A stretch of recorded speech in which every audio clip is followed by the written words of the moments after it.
We are live. Welcome everybody to Ought Know Better, to our Berardi Cook, and it's the post-match from yesterday. After I'd put last night's in the bio. I got carried away myself basically, and put last night when it's actually yesterday afternoon, because I didn't get until still 8 o'clock again. So I am joined tonight by pod regular Smarty. How are you doing?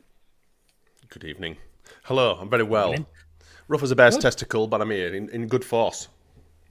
Pleased to hear it. And Steve, a.k.a. White Snake Bikes, all the way from New Zealand. Stephen, how are you doing? Thanks for joining. I'm doing really well. I'm happier than a dog with two dicks. Happy with a dog with two dicks? Well, yeah. I mean, I'm sure a dog with two dicks would be really happy unless it was a female. But let's run. Good. Great stuff. Great. Pleased to hear it. Thanks to those of you who've just joined over from Joe's show, who will have just listened to me rattle on for the last hour, but you've got another hour. So look at you, 2 for 1. We'll run a bit of an intro and get into talk a little bit about yesterday. Hi, this is Don Matteo, and you are listening to the Ought to Know Better podcast. Let's do this. Leeds are shit. We're recording, you know. Oh, shit. We had a good start. I don't think we've got the personnel. You can fucking laugh all you want, you absolute felon. I think about things. That's why you lot are idiots. A melted version of a dick that's been shrink wrapped. The absolute elite shithousery of this. And everyone else, make sure you get your interactions going in the comments. There's plenty already going in, I can see. Luke, what's that you're drinking? Don't know, mate, but it tastes a lot like promotion. Hey! That's what we like. Yeah, we're premeditated. You know, we're nice and organised on this show. It's like a smooth running engine, well-oiled machine. Finely tuned engine, whatever. Well-oiled machine, finely tuned engine. Thanks ever so much, Steve. We'll start with you for joining us, because you have joined us at what time is it over there in the morning? 10 past 8. 10 past 8, and I know you've just watched tomorrow morning. Yeah, tomorrow morning. So it's Wednesday morning there now. Bank holidays for me. It is Wednesday morning. And you've decided to join us very, very kindly to have a chat. Did you catch all the game yesterday then, Steve? Yeah, I watched it on Watch Along with Jer on Jer's channel. Right. And yeah, it was really good. And I found a channel on YouTube where I can watch the game, but I watch it's not live, it's watch the replay. And you get the full game, not the highlights. So it was good. But I've been saying for ages, we've always had the ability to beat sides and beat them comfortably. And I don't know how many times I've actually said that. I got PTSD from it. And just as I was settling down, they come out with that 6-0. I was waiting for the 7th, and it just didn't happen. But it was a great game. I loved it. And the first half, you're sitting there looking at it. You watch it from the beginning, you go, where'd that half go? You know, because 5-0 at halftime. Oh, this is going to be really good. And then we only got one more goal afterwards. But it was a good, entertaining game, for sure. Yeah, no, it certainly was. And I think for those who don't know who Steve is, Steve runs a channel called White Snake Bytes, and he does reviews. At the moment, he's going through reviews of certain content creators, because I know you watch a lot of the content creation stuff out there in New Zealand, because you don't necessarily get all Leeds United news, because a lot of it's rugby and cricket and whatever else. But you also do shorts or shorter videos, sort of 10, 15 minute videos on state of the season, what people are saying online about particular players and managers, and you just give your honest viewpoint, don't you? Yeah. Well, the thing was, when you come on here, there's so many channels. You've got to be able to do something different, I think. And if everybody's doing a review, or everybody's doing a watch along, or everybody's doing the same thing, it gets boring. You watch one review and you might as well not watch anymore, because they're all saying the same thing, basically. So I decided to do something different. And I thought, why not take the piss out of content creators? Some of them that, the way they carry on, or, like Dave from Dave L. Hope you're well, hope you're all healthy. And he did a fantastic rant because he was one of the first ones that did it. He ranted about when's Farker going to get the sex tape off of Mesley so he stops getting picked in the side. And if you watch it, mate, it's so funny. But it was typical Yorkshire football fans' reaction, being angry at. I mean, that's the guy that deleted his YouTube channel because he got pissed off with the way they were playing. You don't find people. Then there's you guys. We always get a laugh. Karen and I always get a laugh. And then there's like Connor. When we first met Connor, he looked as though he was in the cupboard. So it's a bit like this here that I'm in. It looks like a bit of a confined space cupboard. So we called him Connor in the cupboard, and that's how Karen gets to know all the things like Just Joe's dressing gown show. Because when we first saw him, he had his dressing gown on. You remember those days? Yeah. Now he pays for the heating, and then the Dejeur, the voice of reason, because everything he said made sense to me. Whether it's true or not, I don't know, but it always made sense to me, and because of his ability. Sorry, and why, Steve? Why is OKB your favourite? Sorry. Oh, you guys. Well, yeah, I'm just putting you on the spot. No, it's a fair question. I mean, it's because of Carl, because I love Irish people. All right. It's got nothing to do with the rest of you. No, it's you make me laugh. You make me laugh. You're honest. I like the fact that you're frank, you're open, and you've all got varying views. Like Gillies hates Aronson, and that's all he's good for, really, isn't it? And Carl always makes me laugh, especially with that Irish accent, or the way he sort of like misses. He seems to miss the conversation, and then he'll go, "What?" You know what's better. You know what's better than we do. Do you know what I mean? You've got them two absolutely spot on. Shall we get into a little bit? Smarty, why don't we start with you? You were there. You were lucky enough to raise, to take it all in yesterday. You were. What time did you get in out of interest? That's front and centre. Oh, I don't know. I can't remember. After the celebrations outside Ellen Road, Gilly offered me a lift, which I was very, very thankful for because my back was in absolute bits. I'll get into that in a little bit. But I was a very broken man yesterday, I'll be honest. I still feel quite sore and quite poorly today. But no, it started at 10:30 in Banyan in Leeds with a few of the faithful they all usually do a full weekend of it or whatever, and I dip in every now and again. But yeah, it started at 10:30. Made his way to Ellen Road, and it were absolutely pissing down. There were brollies and jackets absolutely everywhere. People looking miserable, but it certainly wasn't the same after full time, because what an absolute belter of a day it was. I think there were a lot of pre-apprehensive sort of people going into the game. I certainly don't think people predicted 6-0. Not in the slightest. I think a few of us were saying like 2, maybe 3-0 or something, but there were a little bit of apprehension going in. But within 10 minutes, I think that you could have lifted the lid off Ellen Road. Well, I think we nearly did inside it anyway. What an atmosphere! What a great day! I think 10 minutes in, when you're absolutely cruising at 2-0, it just set it up for an absolute belter. And then obviously, the Peacock afterwards. Everyone clambering to get in their queues, people fighting to get into Peacock beer gardens afterwards and stuff. What a day! I ended up getting 1-0. I ended up getting a 6-foot bloke squaring back. He must have jumped about 5 rows, and I cushioned him. I've seen that video. In fact, I've got it. I think there might be a few. I'm not sure if it's me, but there were a geezer that threw himself down, honestly, about 3 or 4 rows behind me and landed straight on me, mate. I was fucking. If it had been a smaller person like Jay, you'd never have seen him again. It'd have been like one of them whack attacks. He'd have gone. He'd have disappeared. I've got it here. Look, let's share it. Let's share this. For those of you that haven't seen this is absolutely a must see. Where are we? Here we go. Add to stage. Oh that's me there. That is the guy. Yeah, that is the guy. I've not seen that. Yeah, well, I went underneath that, and I copped for him big style, and it hurt.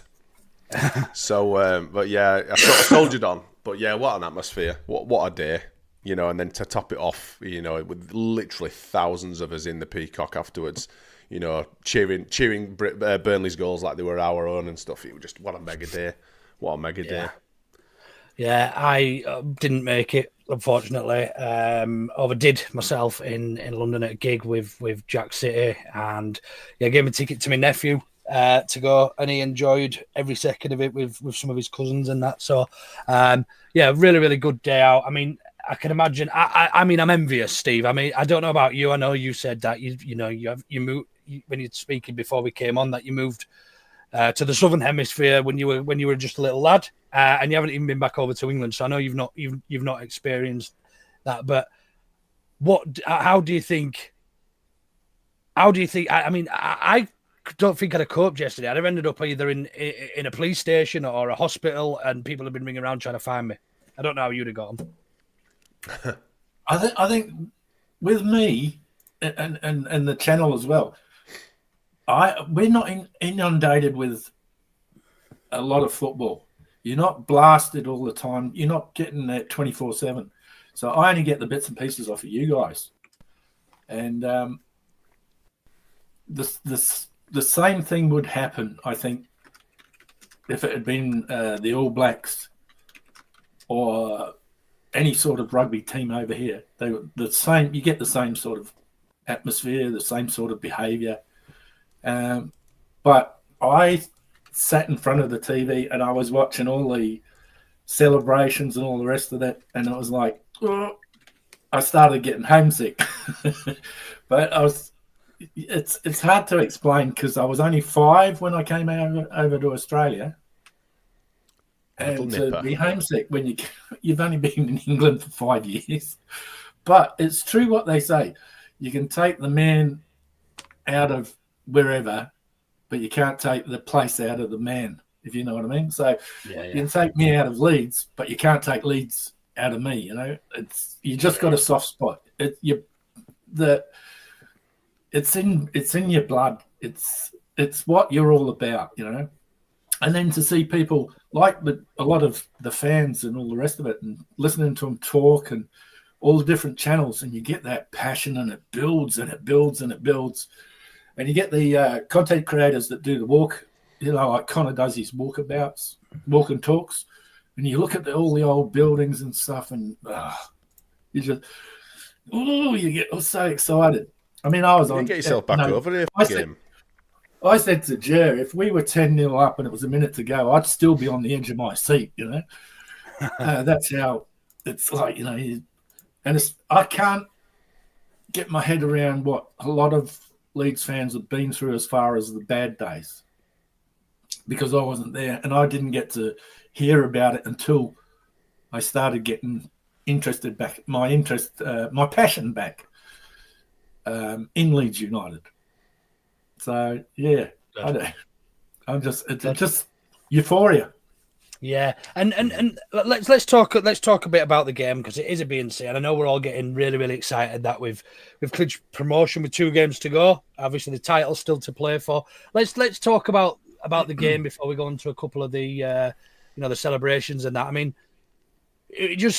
we started like an house on fire. I don't know about you two, but I just, from the look on the players' eyes in the tunnel to when the first 30 seconds, I would argue, I just knew that we were up for it. We went through a bit of a dip in form, and then we beat Middlesbrough, we grinded a good result out against them.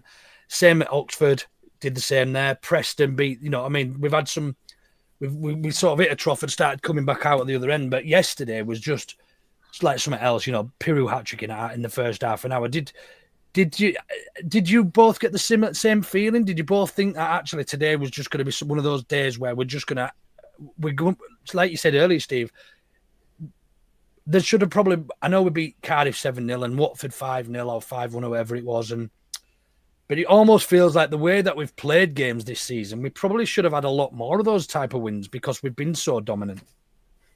Yeah, absolutely. I've said that for the last 2 years. But especially this year, because the side seems more settled. they're more together. They work for each other. I mean, I sometimes when I watch the highlights, I count how many, we could have had that one, could have had that one, could have had that, if the person was in the right place, or if the ball's gone across the goal and there's nobody there. Why wasn't somebody there, you know? And they're the things that they need to work on. It's the finishing. And a lot of people are worried about us going into the Premier League.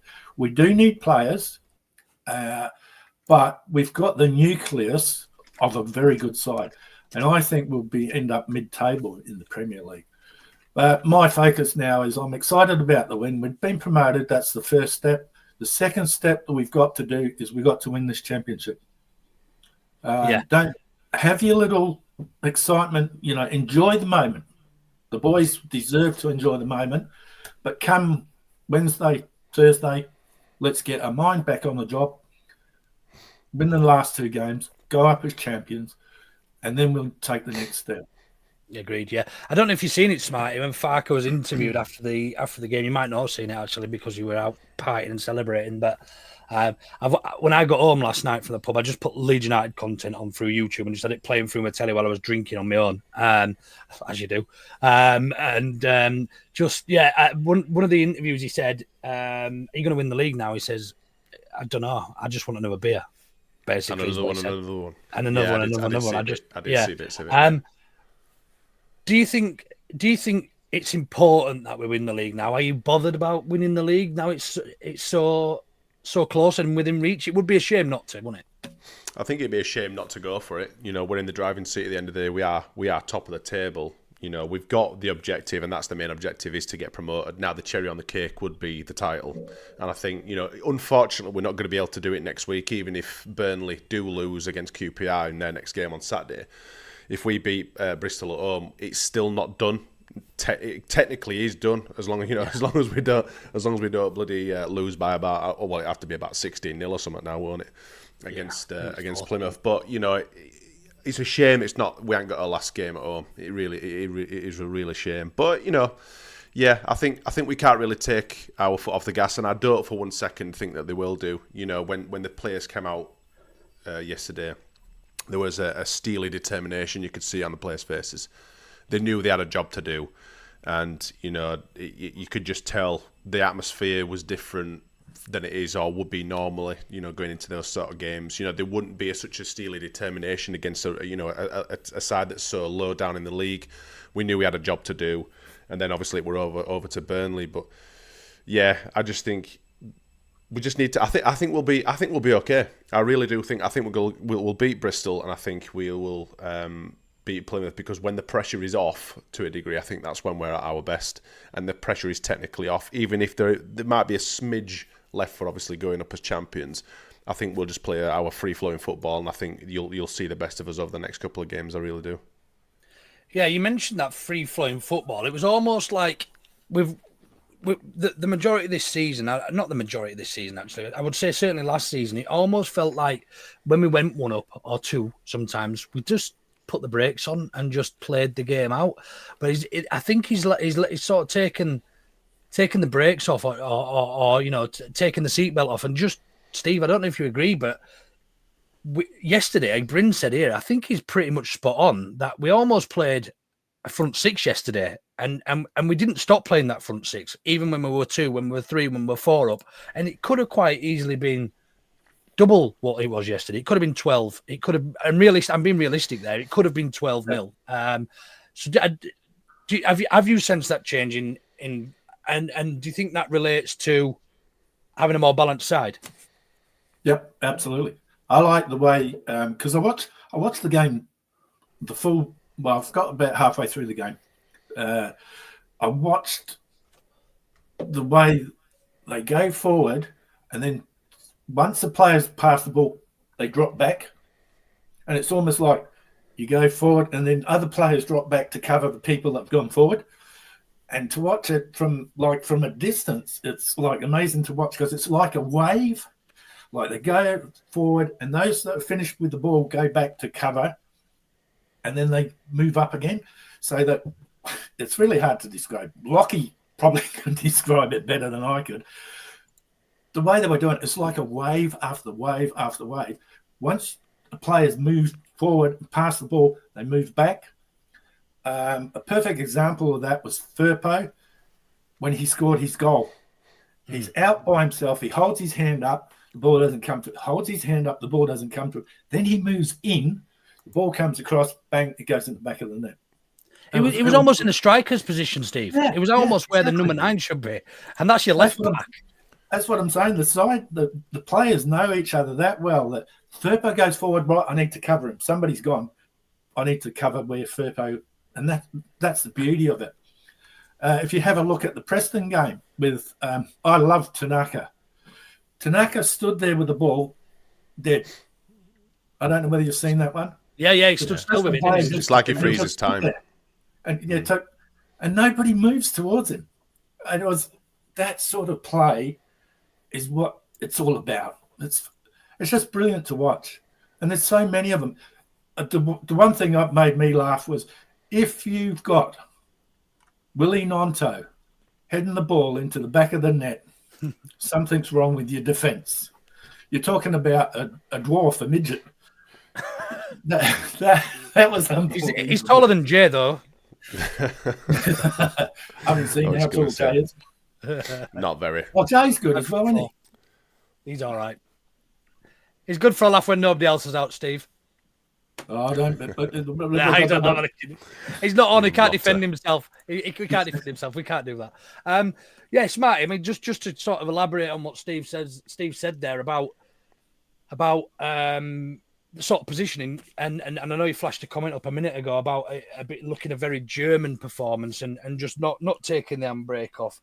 It was mad, wasn't it? Like Bogle was picking up the ball ahead of Nonto a lot of the time, and Firpo coming into basically be in a striker's position, and I don't think we would have seen that last season because we had players, and this is no disrespect to players of the caliber because they've gone on to, and for Somerville and Rutter, but because we were almost over reliant on them in an attacking sense, they didn't do a lot of defensive work. Now we know that when Tanaka and Gruever are in there, they can almost slot into the back. So we knew if we even if Bogle and Firpo, which they didn't do often, but they did actually yesterday, they don't do often, both got forward, that we have actually got these two pivots that will actually drop in, and we know we're not going to get counter-attack. Roden will move to right back, Ampadu to left back, and those two will drop into the centre. And it just felt like, to me, just like everything was just going right. I don't know, and I just really, really enjoyed the performance as a whole. To go in at 5-0 at half time, I think, was it 3-0 after 20 minutes, and I think the fourth was 30 minutes or something. What did you make of the actual tactics, considering he's tactically inept, if you're to listen to a small portion of the fan base? Yeah. They just couldn't live without pressure, could they? They didn't clear the lines, efficiently enough. And I think that's one thing that you have to get right if you're playing us at home. You're not going to beat us football-wise, and you need to do the basics right, and they didn't, and we were playing through them constantly. You've obviously said that, Firpo and Bogle, like to get forward. I mean, but Firpo, to be fair to him, he did like to get forward a lot of time, but because we had Somerville playing in that position on the left, he often liked to cut inside and try and go in for that far post a lot of time, and also playing Firpo around the side, but we seem to be more efficient at doing that this season. Bogle yesterday was just absolutely fantastic. I think that's probably one of his best performances in a Leeds shirt, if I'm honest. He was just unplayable, had their left back on absolute toast, and it was an absolute joy to watch. We all like watching defenders getting, put on their arse or whatever, or getting megnuts and all that sort of stuff, but he really, really did punish them yesterday. We were just an absolute cut above. The little intricate 1-2s, everything were going right. The passing, the holding. Steve, you've already mentioned Tanaka, freezing time, etc. in the middle of the park. I think the only thing that could have made it slightly better was maybe bringing Rothwell on at some point, but that really would have been really punishing him, I think, because I do love Rothwell as well. But it was just a complete performance, a complete performance. They didn't have anything, and you could tell that straight from the off yesterday. They just had nothing. They couldn't live with us, and we were just absolutely unreal. We were on our A game. Yeah. Let's take. Go on, Steve. If you take the incident where Nonto was over on the far side, and they were fiddling around, and then Bogle just comes running through, takes the ball over to Firpo into the back of the net. And he did that a couple of times, Bogle. That's just magic to watch. He did. We just spoke about that briefly on Joe's show. I think if Piru hadn't have scored 4 goals, I think Bogle was probably a shoo-in for the man of the match, wasn't he? I'd give it him, like you say, apart, because how many assists did he get? Did he get 3 or 4 assists, Bogle, yesterday? I thought he got 2. Did he get 2? I could be wrong. But yeah, he was just unreal, man. He might have got more. So good. You sort of stop losing count, don't you, when it gets to 3 and 4, but yeah, I think I pulled up a really one of my receipts earlier on today from when we cashing a couple in, when we signed Bogle, they signed Shackleton, and I think Shackleton's played a total of less than 300 minutes this season, and then Bogle's been arguably probably one of our most important signings. Joe mentioned that Sheffield United have played 5 different right backs this season, whereas we have almost been reliant on Bogle and been really good when Bogle has. That's only 5. Bryn, we scored 6, mate. Good maths. Quick maths. So yeah, it's one of them. Innit? I think the defenders. Yesterday, I think Ampadu. Actually, let's talk, Steve, about the Welsh triangle. Do you think our resurgence in form and certainly the sort of the upturn in the way we've been playing football recently, is that a combination of those 3? Is that Ampadu being back in at the back next to Rodon and Melier coming out of the team for Darlow, or do you think one element of that is stronger than the other? No, I think you're right. I think the back 3, the Welsh connection. I'm surprised that didn't come in sooner. I would have dropped Melier after the Hull game myself. But I'm not going to knock Farker. I mean, he's the boss. He gets paid the big bucks to make those sorts of decisions, and it took a while for him to get it right. But he's proved to be right anyway. He gave the boy a chance. 2 disastrous games, the Sunderland, Hull. And I would have got rid of him sooner, dropped him sooner. And last in the comments there, Steve. Sorry, the wife's watching. The wife's on. Yep, she's in bed. She's got the dog in. She's going to give me shit later. No, she's probably going to say what your profanities. It's early morning there. She don't want to wake up on the wrong side of bed with you effing and blinding. Yeah, well, that's it. Somebody said, "Yeah, you use the F word a lot." And I said, "I don't know what the fuck you're talking about." That combination, they're just solid because they play for Wales as well. Just going on, I want to mention about Darlow in the Premier League, and Darlow has done what a goalkeeper is supposed to do. He's done nothing. He's had a couple of good saves, but he's done nothing that a normal goalkeeper should. He's done his job. Hasn't been spectacular, but he's done his job, and that gives confidence to defenders. And when you've got those 3 who work together in the Welsh side, working together in the Leeds side, it's another cog that is just fantastic. Yeah, I think you're right. I think a lot has to be said for those 2 centre backs, Steve. When they've lost confidence in what's behind them, and I don't think they were fully confident in Melly. And I'll hold my hands up. I did think that it was a massive call to change a goalkeeper, because a goalkeeper is very, very important. And what I'd seen at Darlow, I wasn't that impressed with in the cups and things like that. So I thought it was a huge call to make, but I think it needed to be made. And obviously, in hindsight, it was the right call. But yeah, we just flashed a couple of comments up there about Ampadu being the best partner to Rodon, and again, it links back to that Welsh triangle. I don't necessarily think, personally, that he'd have to be played next to Rodon. I just think Ampadu being back in the side has improved us dramatically and drastically because of his leadership qualities. And he's only a young lad. He's not that old, Ampadu. He made his debut when he was 16, I think, or something, down in was he playing for Yeovil or Exeter, somewhere down miles away. And he just got such an old head on his shoulders. You know, he mentioned yesterday when he was interviewed, you know, all the players were getting pissed and that. And he was like, we've still got another job to do. We've still got to get this team promoted. We haven't finished yet. You know, that sort of thing, that it really resonates. And I just think and I made a comment earlier on Joe's that the Welsh are very similar to Yorkshiremen and the expectation. And, you know, they're very proud and loyal and you know, they wear their heart on the sleeves and live and die for their badge in the country or whatever. And I think there are a lot of similarities between the two. And I think that's probably why we like Joe Rodon and love Joe Rodon so much and Ampadu. I don't know. Do you agree with that, Smarty? I'm not sure. I think you can look at it in all sorts of different ways. I just think I agree about the captain being, you know, in the team. I think, you know, he's arguably our best player is Ampadu. You certainly know when he's not there, and just that air of importance, that air of, you know, that just being that number one captaincy. He's just great. You know, he's first into all the big challenges. He's bollocking people when they need to. He's a calming presence when that's required as well. He's just an all-round great player, and I think he's going to go far. And hopefully, he's with us for a long time. But yeah, you know, with Rodon as well, you know, he's such an animal at back in it. He's quick. He's strong. He takes no shit. He looks at Melier like he wants to kill him. You know, there's not a right lot to not love about Joe Rodon, if I'm totally honest. Or any of the Welsh lads, to be honest. Well, if you want to call them Welsh. I think you're right. Well, yeah. I mean, he plays in the Welsh squad, but he's got a southwestern accent on it.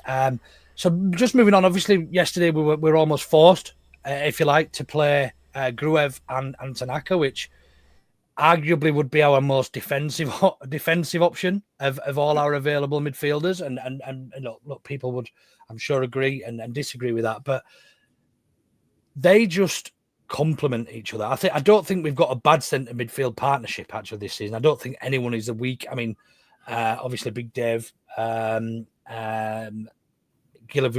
I know his name's Joshua, but do you remember we had Big Dave? Who was that? What was his name? Diagaraga.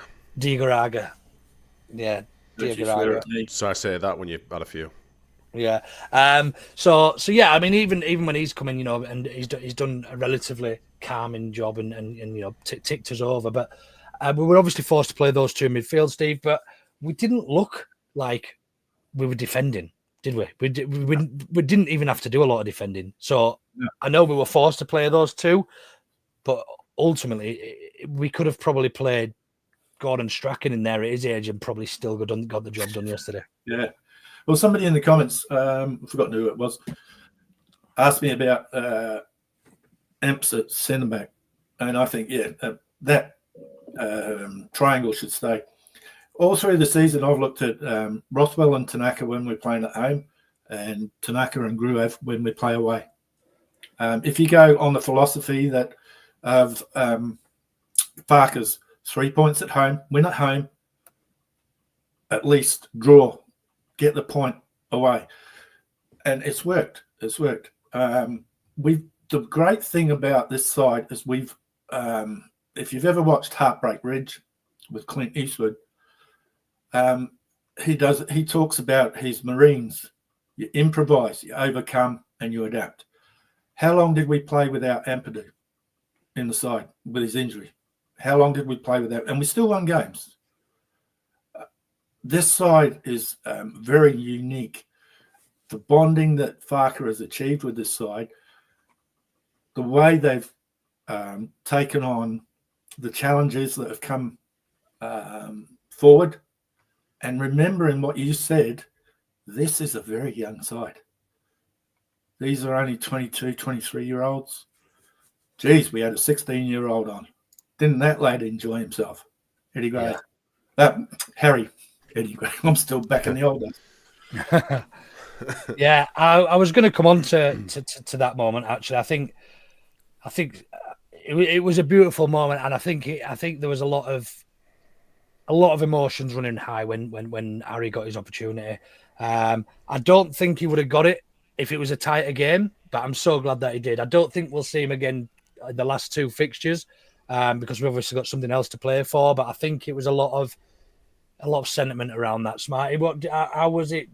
I mean, obviously we heard it on telly, but how was it received? As soon as he came back to bench after warming up, the Harry Gray chant started. So you could see when he ran onto the pitch, and I've seen it in clips afterwards as well, that he was absolutely beaming with joy, and you would be, wouldn't you, as a 16-year-old making your debut? I think we were only 5, maybe we might have been 6-0 up at that point. I can't remember. Yeah, but what an occasion to make your debut on, and to pretty much seal promotion there and then as well. It were magic, and another Gray to add to the dynasty. Another part of the furniture and stuff. And Eddie Gray were obviously sat in the stands with the tears in his eyes and stuff. Yeah, it's just great, isn't it? We just need to. We're primed. We're in a good position to keep hold of him as well, without some shithousers coming and snatching him from us as well. So the future's bright for him. Did you see when he was coming on and Farker was talking to him? Had his arm around him, talked to him for quite a while. And then when Harry went on, he went over to, I've forgotten who he went over to, and had a good chat in his ear. I think it was Tanaka. Yeah. One of the central players that he went over to. The maturity of the guy, the young lad, to go over and have a chat to somebody who's got more experience than he has at this level, it just shows that the team's gelled really well together. Yeah. Did he play 10 when he came on? He played behind Bamford, didn't he? I expected Bamford to drop into that role, but I think he actually played deeper than Bamford, didn't he? Yeah, I think so. They looked like they were. I mean, I was watching him in his first 5 minutes. I don't think I did anything else but watch Harry Gray when he came on, and he did a lot of interchange with Bamford. He would go into opposite side so I don't know whether they were playing, 2 up front. It didn't really seem to be playing off him like you would expect a 10 to do. Obviously, Aronson plays usually quite a lot deeper. They seem to be right up on that line that they looking to attack that defensive line a little bit better. Yeah. But like I say, it's hard to tell when I don't think he was behind Bamford to start off with. He wasn't. He was definitely right up against the defence, and they were swapping. They were interchanging, one going left, one. Well, I don't right. think any of them needed to be, did they? Because it was that sort of game. No. But he certainly didn't look out of place in his small cameo, his short cameo that he did get. Let's move on to to a couple of the other players, the wingers. I thought Nonto was really good yesterday, but I'll tell you the reason I felt it was good and looked really good for us. He was very unselfish yesterday. I think a lot of the time, and this isn't no disrespect to Willie Nonto. He's a young lad, and he wants to impress, but he does almost try too hard sometimes. And tries hard to impress, and it almost looks selfish. But yesterday was really, really unselfish, and he was laying balls off for Bogle, and he was making unselfish runs to drag players away from Bogle. And ultimately, he gave that left back an absolute nightmare, didn't he? Yep, certainly did. And that header, I can't believe that header. I keep going back. Every time you mentioned Nonto, I'm thinking of that header. His goal. Their left back needs to retire, I think, after that game against Bogle. He was at City, that left back. Oh, were he? Yeah. Yeah, that's probably why he's at Stoke now, though, because he's shit.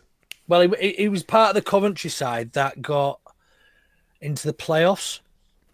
Was that last season? Coventry got in the playoffs? Yeah, it was. Coventry. Did they? Coventry play Southampton in the playoffs? Must have played We Southampton. played Norwich. I can't remember. It might have been the season before. Anyway, yeah,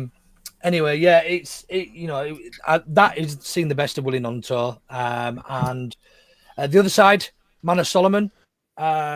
I haven't got enough superlatives to say how good Manor Solomon's been for us this year, and people will shoot this down simply because of their views, I suppose. But he has been incredibly important to us this season, and him staying fit. I mean, I think we had a short debate on Joe's show a moment ago about whether or not you'd be signing him for the rumoured 10 to 15 million quid. What are your two thoughts on that? You want to go first, Smarty? Yeah, I think it's an absolute, and he more than deserves to be signed by us as well. I don't think he's going to get back into the Spurs outfit. You never know because they're really struggling at the minute. But from what I gather and from reports that they're not obviously looking to include him in probably going forward next season. I think they've got a lot of work to do next season, if I'm honest, of Spurs. But yeah, for the price tag, 10 to 15 million, if that's what's rumoured, then I think he's probably the first person that comes through the door, definitely. I said it at the start of the season, he's potentially the best player in the league, and he will be one of our most influential and most important players. This is when he was out injured right early in the season, and I'm pretty certain most would agree, apart from obviously people with certain narratives or whatever. But I think he's probably been our certainly top 3 best players this season. Yeah, a lot of the time behind the scenes we don't get to hear a lot, but if you have a look at the players that we brought in, Byron. Injury prone, Solomon injury prone, but the medical staff and the team behind the players has done a marvellous job to get these players fit and to stay fit. If you had a look at Gruev and Ampadu with their injuries, apparently they were supposed to be out for quite a long time. There's a couple of players that have actually come back quite earlier than what they were. Well, both Gruev and Ampadu did come back early, and that's a credit to the medical staff. Byram hasn't had too many injuries. The only player they couldn't get right was Bamford, wasn't it? But he seems all right at the moment. We'll just have to wait and see for the next 2 games.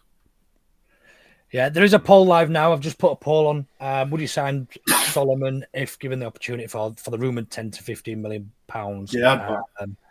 Yeah, he's played more games this season than at any other club he's been at, and I think his return is something silly, like 16 goals and assists. I would sign him. I'd snap your hand off if we were given the opportunity. I just think it fills that gap. We've got the wingers sorted then for next season, because I believe the 4 wingers we've got will do a job at Premier League level. I think that's the least of our worries going up, and I think that just sort of shuts that corridor and we're done in terms of recruitment for the wing. But Aronson, I mean, he's had his critics this season. Certainly 1 or 2 of us on here dislike him for whatever reason. It's probably the same person Dremit's talking about.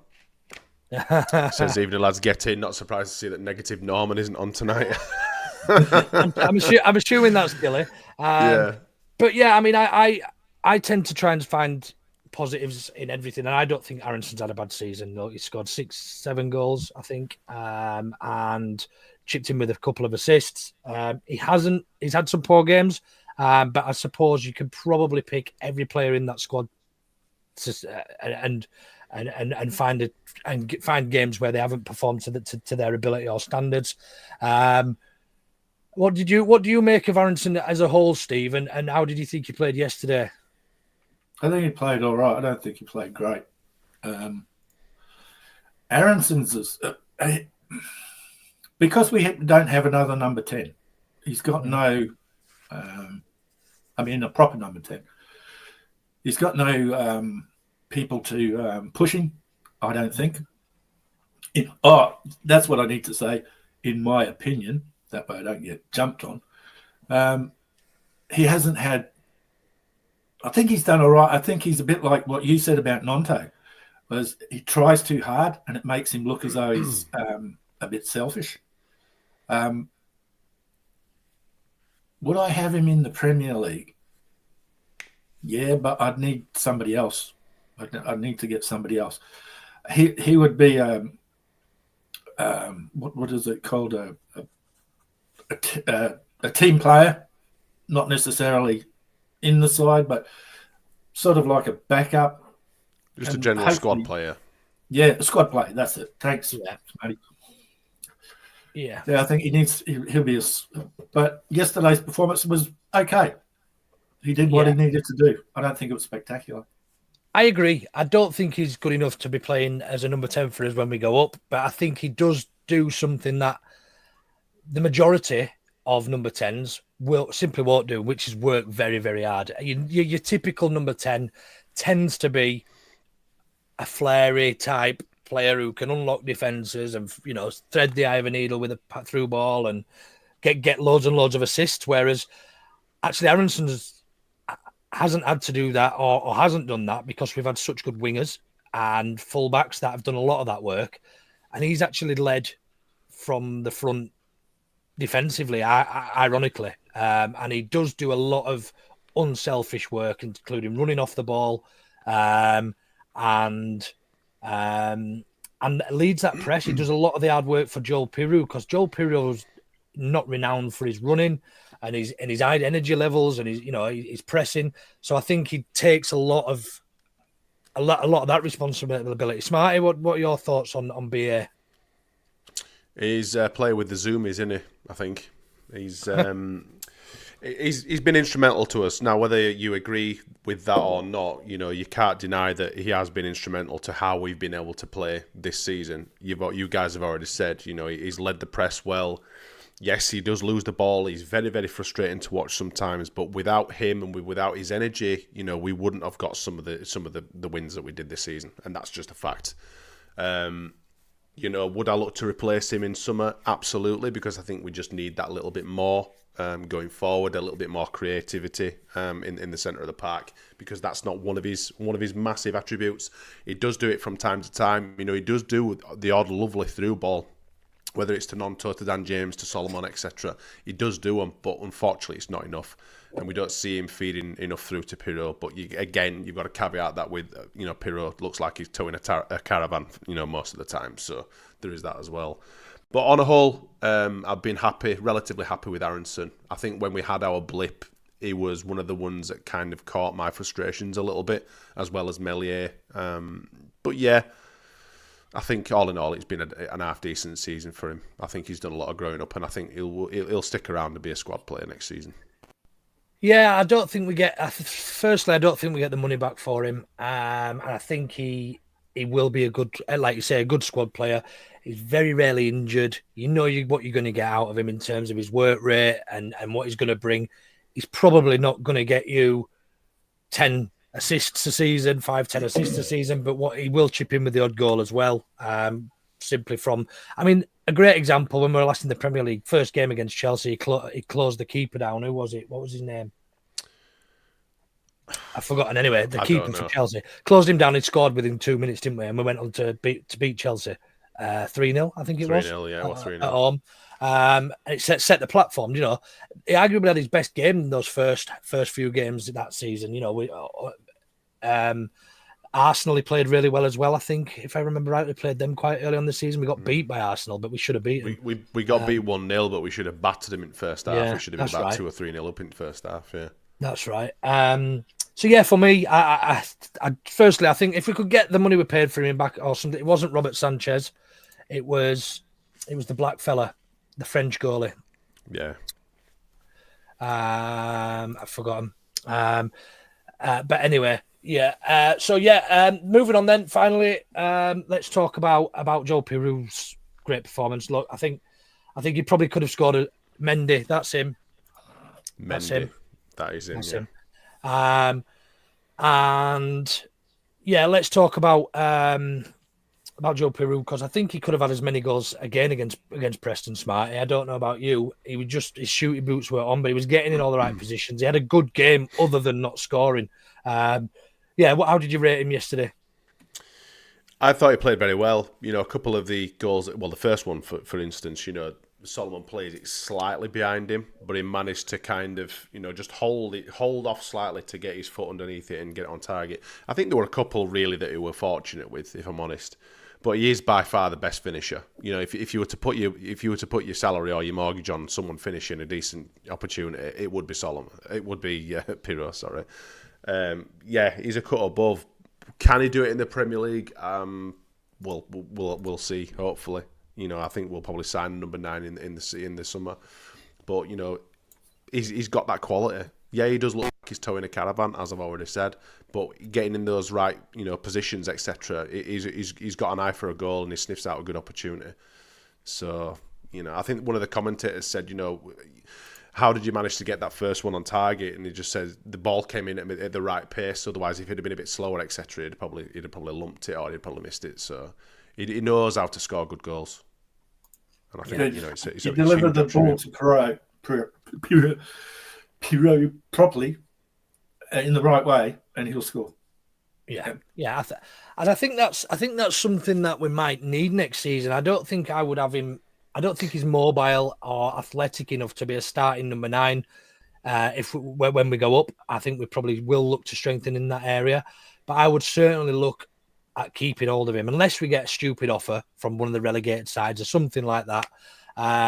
Because I think that could be something we might need, you know, going into games where we need to get a goal, you know, to earn a draw or potentially a win.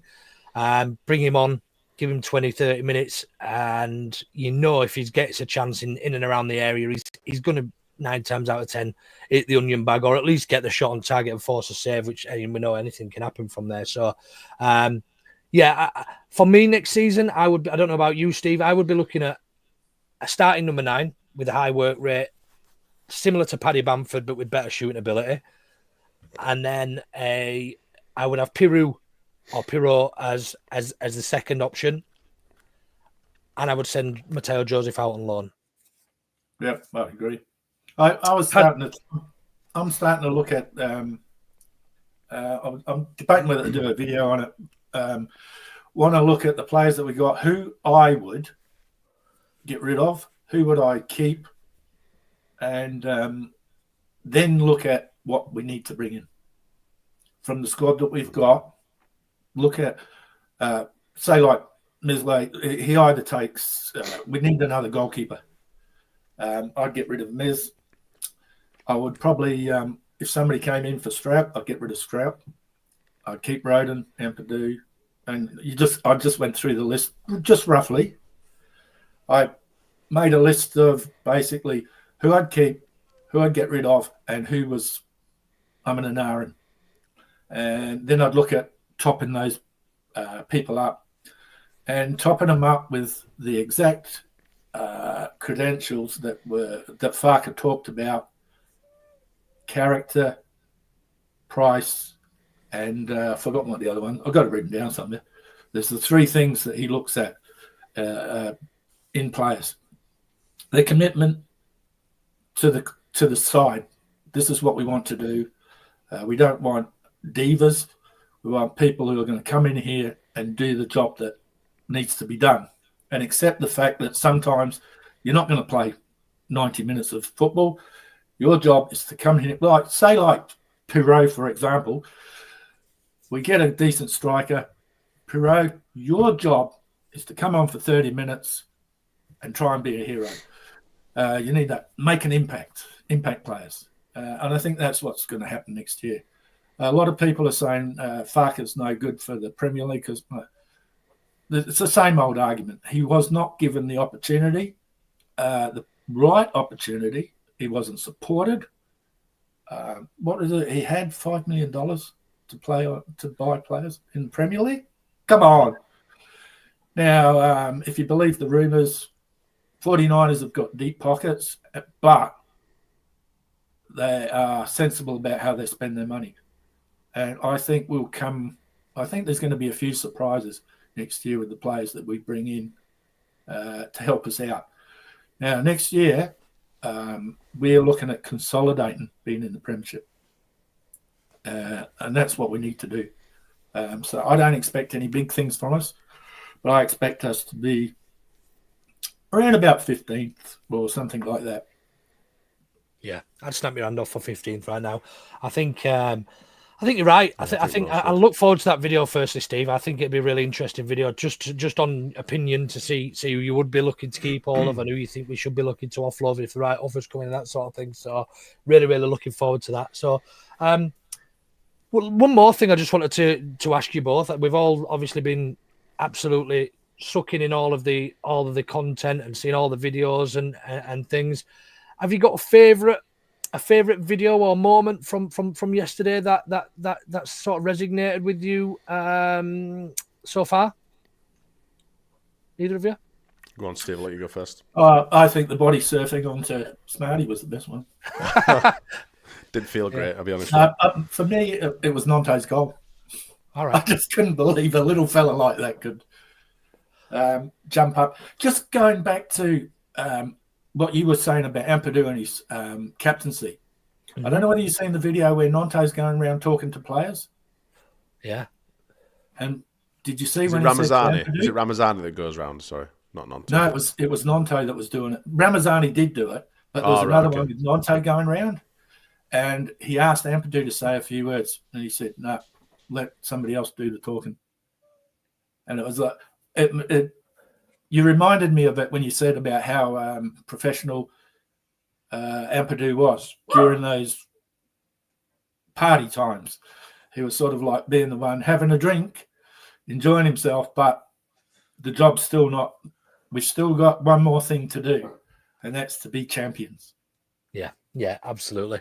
I think mine's either the picture that's on the thumbnail for tonight with Ampadu pretending to smoke the flare, or Harry Gray leading the chant about Leeds are falling apart. I think that's a beautiful, beautiful moment. Or any of the chants, because I think Paddy Bamford leading the chant as well. He's absolutely classed about Wilder being a wanker. I was going to say. Sorry, Smart, I've taken yours. Do you want to pick a different one? No. We're gonna. There's a few. I think. Yeah. One of my favourite images is that one of Ampadu with the fag, with the old flare. Eddie Gray tearing up when he's seen Archie when he's seen Harry Gray coming on. But I think that there is one drone footage right at the end when there's a lot of celebrations going out, and it just kind of pans out, and you just see like there's literally thousands of people all around where the east stand is, and bits of fireworks off and flares going. I think that's probably tops it for me. Yeah, no, I think there's some good ones. Yeah, I think there's loads. I'm just trying to read through some of them. Strike right wearing the Bradbury jersey. Bamford starting the wanker chant. Seeing the car crash the Peacock at the end of the games. 7 benches not making it. Farker saying fire beast. There's Bamford trying to light a flare, the posh boy, and he couldn't do it. I've not seen that. Have you seen that? The guy knocking about with the belly slide. Yeah. They sit behind me. Is that's near where they sit? Yeah, I know the guy that slides. I didn't know the guy that got knocked out. The guy that slides. I think he's called Kean. The guy that did the slide, and then the guy comes on and does a tackle on him and just braces his head. Apparently, we're fine though. Yeah, but a bit risky. Yeah, it was out cold though, wasn't it? Yeah. Oh yeah, he'd gone. Our friend Emily Render was on one of the benches when it went from under him. And there were about 5 or 6 people on that bench, and it just went gone. I've got loads of pictures of benches just absolutely decimated everywhere. Absolutely, honestly. Loads of videos of Peacock. It were absolutely mint. One of the better ones was Just Joe turning up when everybody's going home. Yeah. Well, he texts me saying I'm going to go to Leeds. That was after the Burnley Sheffield United game, and I just said, "Come pick me up," even though I live like 3 hours past where he's coming from, because he lives at the top of the country, and I live sort of right down in the bottom. So yeah, I think it was just looking all around a good day. Really, there were a guy sat there on one of them. I think the table like broke onto his leg. He was sat there just drinking a pint with his foot up in air with some woman like taking his sock off and stuff. That was pretty funny.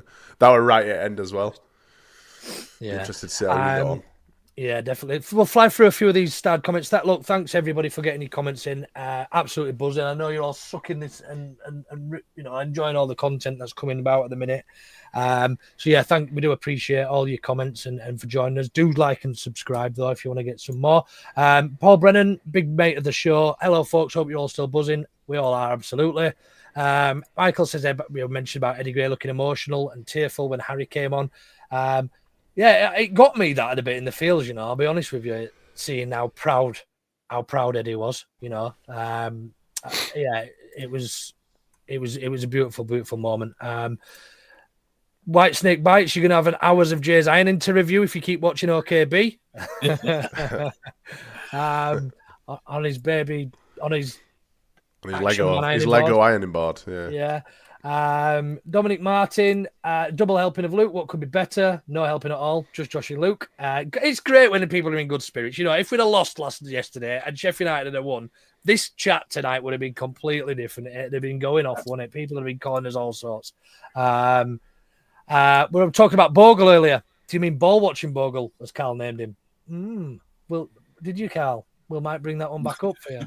Oh yeah, him and Bryn Johnson weren't necessarily fans right at the start of the season. Yeah. Do smash a like. Let's get it to 100. I don't know what it's on now, but do try and smash a like. Get it to 100. Yes. And Paul again says Joe Rodon in the US is us. Sorry, the Leeds fans on the park gets whacked every week, especially around the head. Is a worry. Side before self every time player. He would play on crutches for the Leeds cause. Absolutely. I mean, I completely agree. Completely agree. And then finally, Bryn has said, where's it gone? Oh, it's there. Curious if Emi Buendia might happen now if he doesn't stay in the Bundesliga. He did say he'd only go to another Premier League club. We're clearly admirers. Fark's got the link there. Would you be happy with that sort of signing? Is that the sort of level of signing would be keen on? Depends what his value is. Yeah, I think so. If there's a better player out there that's willing to be tapped. I mean, the good thing about Buendia is that he does have a relative amount of Premier League experience, and I think that is crucial to quite a few of our signings going into the summer. Is that we need players with Premier League experience and not project players, as our former director of football used to recruit. There are opportunities for other players, maybe get a Saiz from somewhere, or your Rafinhas, etc. But I think we do need a lot more Premier League experience to be able to, effectively challenge for mid-table. Let's be honest, we're not going to be challenging for anything else, but to establish ourselves, in the first season, I think it's important. I think the 49ers have a plan. They had a plan for what happens, whether we go up or not. They would have organised everything. I think we're going to get a few surprises, and I think they know what they're doing. And I think the problem with the fan base sometimes is that we have not had this form of professional management for a very long time. If at all. Gilly will be spinning listening to you say that. Oh, good on him. Gilly's wrong. Gilly's takes are wrong. He's absolutely massively wrong. He probably gets 50% right if he's lucky. Yeah. I just saw a comment I wanted to...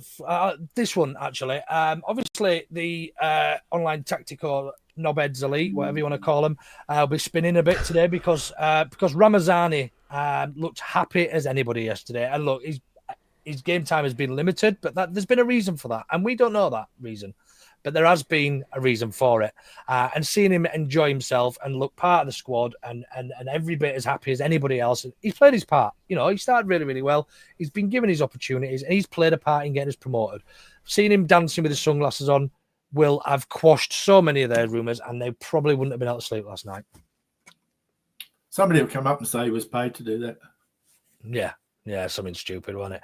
I just got one more comment I just wanted to flag up. And it's a question from Michael. Okay, B, off-season, are you going to have a well-earned break, or will there still be content? We tend to find something to talk about. Not as often, I wouldn't imagine. We're currently doing 2 shows a week, 3 sometimes if there's 2 games in a week, but we will still find something to talk about. But do subscribe, and then you'll be able to find us. Look, Steve, I just want to say thank you, first of all, for joining us, getting up early and getting dressed and getting showered and having a poo and all that before joining us. All the way from... Oh, don't forget the hair. The hair. Yeah, doing your hair. All the way from New Zealand. Much appreciated. You're more than welcome anytime on our show. And I genuinely mean that. Absolutely. Sorry, go on. I'd like to thank you all for the opportunity, and this shirt. Thank you so much. I really appreciate it. It is a very nice shirt. It is, and the fact that I was sort of like, I'm not dead poor or anything like that, but for you guys to pick this up for me, this is what the Leeds community is all about. Very appreciative. Now, on my channel, because you were going to ask me what's on my channel, nothing much. The content creator stuff, I'm still going to do some more, but I'm having a break because it's the exciting part of the season. And I'm looking at doing, like I said, a video on who I'd keep and who I wouldn't. And I'm just throwing a few ideas around in my head. Thank you very much for the opportunity. I greatly appreciate it. My wife loves it every time I get offered a chance to come on this show, and she loves you guys as well. So thank you very much for having me. Pleasure anytime. Pleasure. Thank you for the kind words, Steve. As we do end every show, we have got a short piece to do on mental health. So I'll let you take that away if you like, Smarty, please. Yep, no problem. So it's the same as we would normally read out. If you're going through a storm, I've recently been through one, and you're a man over 18 perhaps, and his man club Leeds may be able to help you. We have venues in Horsforth, Kirkstall, Pudsey, Central Leeds, Beeston, Seacroft and Morley. They are open from 7 till 9 every Monday, barring bank holidays. They also run weekly and monthly social events with their aim to get men talking and to smash the stigma around men's mental health. Details for venues and everything are usually on Facebook pages and like local pages and stuff. So give them a follow and get the help spread the word. Just one thing about mental health. As you guys would know, I suffer a lot from mental health issues from being bullied, and severely bullied that badly that I can't work anymore. I'm now retired, so I'm all good, but it's still, when I see people suffering or anything like that, it really touches me. Now, the thing over in New Zealand is you've still got that mentality of you're a guy. You don't do these sorts of things. You don't have emotions. You don't have this. You do. And that's why I get emotional a lot of times, is all that build-up of holding on to things that I can't control, things that are beating me up. Instead of talking about it and all the rest of it, I've held it inside. And now it's starting to come out. And it's, fortunately for me, it's coming out in a good way. A lot of times, like we talked about off air about me getting king hit by a neighbour, that's his problem of not being able to release and get help for whatever he's going through. Now, people laugh about me giving up drinking. To get my mental health back on track, I went to a community place. It's a Maori community place. And I went for my mental health. And they said, we only deal with drugs and alcohol. So I said, well, I drink. So I gave up drinking to get help for mental health. So there's a big problem out there in the world where there's not enough help for men that actually need it. So guys, you need to be talking to each other, get things off your chest. There is help out there. You just got to find it. Perfect. So I appreciate Well said, Steve. Well said. But I think what better note to end the show on. Thank you ever so much, Steve. A true gentleman. Loads and loads of love for you in the comments. We will be back next Thursday. We'll be back on Thursday for the main pod. Not sure. I think it's me, Smarty. Me, Gilly, and Carl who will be on. Yeah. So do join us on Thursday. Smash a like and subscribe, and we will. Yeah, we'll see you later on in the week. Premier League Leeds, all Leeds, aren't we?